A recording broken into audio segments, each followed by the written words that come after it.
frustrating. We must leave now. The forest spirits are warning us of danger ahead. The battlefield stank of burning metal and blood hers, mostly. Commander Vela of the Kharan Dominion dragged herself through the ash.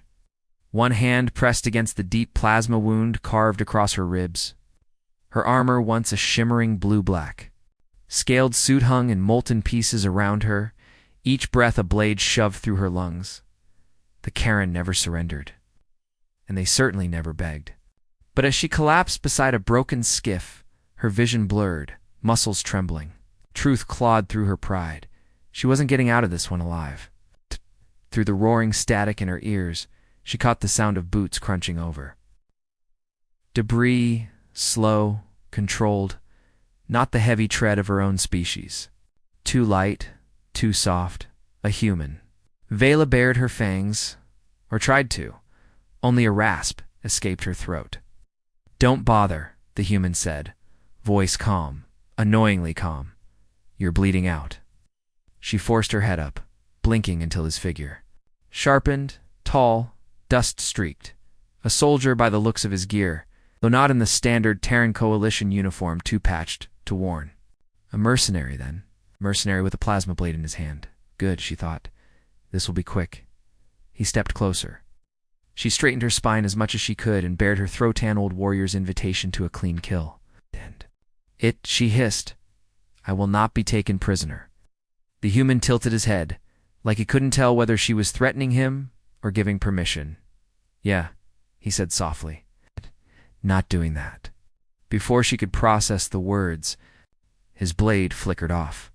He crouched beside her, rummaged through his pack, and pulled out absurdly medical foam. "No," she snarled, trying to push herself away, clawed fingers slipping in dirt.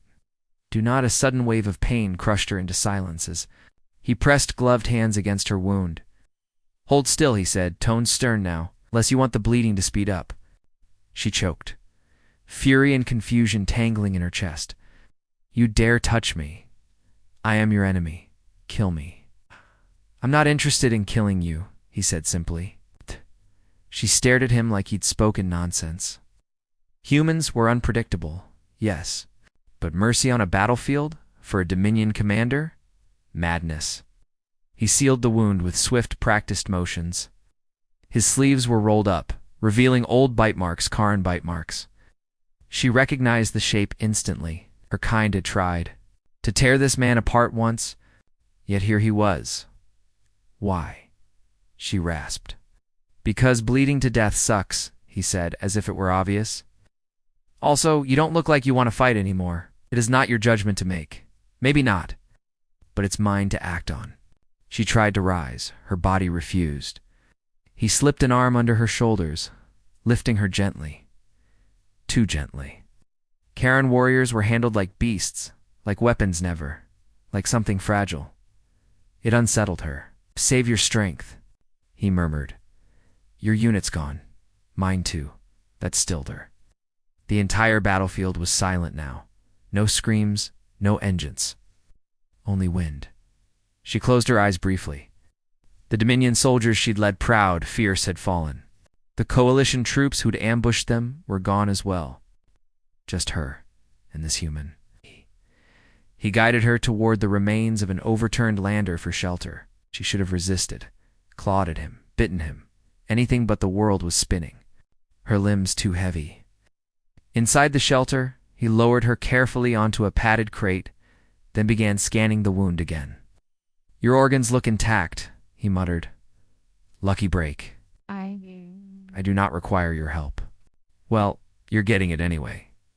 His tone was maddening. Not mocking, not fearful, just certain. "What is your name, human?" she asked, voice hoarse. "Marek." They didn't ask for hers, which irritated her more. "Kharan." "Do not accept mercy," she warned him.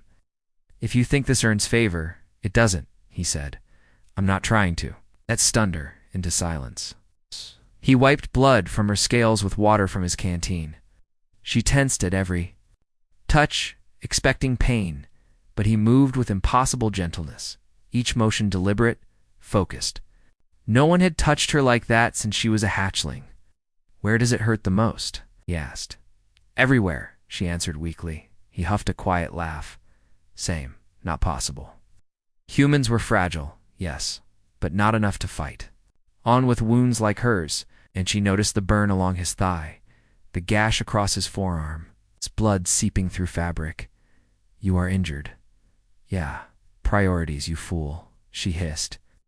You should treat yourself first. He shrugged. You were dying faster. This man made no sense at all. She watched him clean her wound, apply patches, inject healing stimulant, each motion calm like tending a wounded animal. But his expression held no condescension, only focus. You have strange instincts, she muttered. Honestly. Hate watching someone suffer.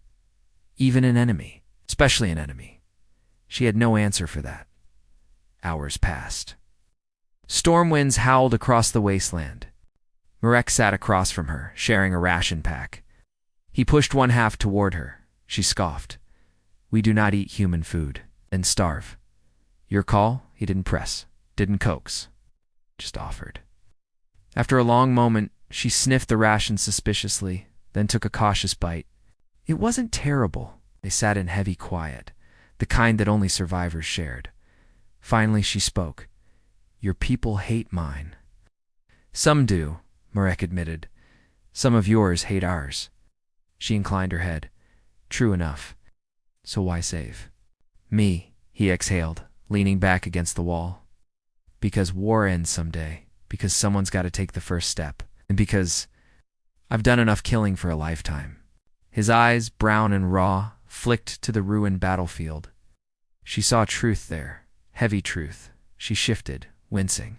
Your kindness is unexpected. So is yours, he said gently. You could have attacked me while I worked. I could not even lift my claws. You still could have tried. She looked away. Perhaps I did not wish to. That admission sat between them, warm and strange. By nightfall, lightning cracked across the sky, illuminating the wasteland. Their shelter shook with each blast of thunder. Marek checked. The seal on the doorway then returned to sit beside her, closer now, close enough that she felt the heat of him. Didn't sit close to humans. Too dangerous, too intimate. Yet she didn't move. Your breathing's steadier, he said. Your treatment was effective. That's one word for it. He smirked, improvised. Was probably more accurate. She allowed a thin smile. Barely there. But he noticed. You look better? When you do that, he said, her eyes narrowed. Do not flirt with me. Wouldn't dream of it. Liar, she thought. But it warmed her anyway. Silence settled again, this time softer, gentler. Then she asked quietly, Will you kill me when I recover? He blinked. No. Will you hand me over to your command? No. Suspicion coiled in her gut. Then what will you do with me? He looked at her the way someone looks. At a puzzle they're trying to solve? Honestly. I was thinking, maybe we walk out of here together. She stared at him. Walk out of here, together as allies, as something else. That is against all code, she whispered. Whose code? He asked. The one that's killed thousands on both sides? She breathed sharply. His words struck deeper than they should have. You're not my enemy, Vela, he said softly. He knew her name. She didn't know how, but he did. And I'm done pretending humans and Karen are monsters to each other just because someone told us to be. Her throat tightened. I was prepared to die at your hand. I know, he murmured. But you didn't. You chose mercy. No, he said gently. I chose you. Her breath caught. Lightning illuminated his face, tired, scarred, earnest. A man who had lost too much, a man who still refused to let go of his humanity. Slowly she extended her hand, clawed. Trembling, hesitant, he took it without hesitation. Shock went through her chest. Heat, understanding, something old and unfamiliar. Trust. Trust in a human. Impossible. And yet she allowed it. Outside. The storm raged on, but within there. Tiny shelter, something shifted. Something fragile and dangerous and hopeful. When dawn broke, the battlefield was calm. Smoke curled lazily into a pale orange sky. Marek packed his gear while Vela tested her strength. She stood shakily, but she stood. Ready? He asked. She hesitated only a heartbeat.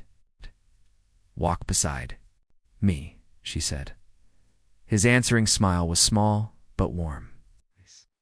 Always, together limping and bruised, they stepped into the sunlight. Two enemies. Two souls who, by all logic, should have destroyed each other. Instead, they chose something radical. They chose mercy, chose each other. And as they crossed the broken battleground side by side, Vela realized something utterly astonishing. She no longer feared the human's blade. She feared how deeply she had begun to trust the man who refused to use it.